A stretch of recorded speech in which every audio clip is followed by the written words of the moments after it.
ముందుగా మనం అంతర్ముఖులై మనం ప్రతి క్లాస్లో చేస్తున్న అంతర్ముఖ ధ్యానం. అంతర్ముఖ ధ్యానం అంటే ఏంటంటే మీకు చెప్పాను.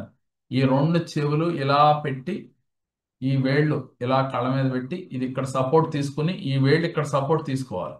ఈ రెండు చేతుల్ని కళ్ళ మీద పెట్టాలి. ఇది చెవుల్ని కంప్లీట్ క్లోజ్ చేసేయాలి. క్లోజ్ చేసి గాలి గుండె నిండా తీసుకుని, ఓకే, ఈ ముక్కుని చెవుల్ని కళ్ళని క్లోజ్ చేస్తాం. పంచేంద్రియాలను క్లోజ్ చేస్తాం.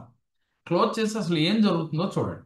తర్వాత ఒక 2 టైమ్స్ అది చేసి మరలా 2 టైమ్స్ ఎలా చేయాలంటే గాలి వదిలేసి కంప్లీట్ మరలా బ్లాక్ చేసి గాలి లోపలికి వెళ్లకుండా గాలి లోపల బంధించి 2 టైమ్స్, గాలిని బయటికి వదిలేసి 2 టైమ్స్ చేయాలి.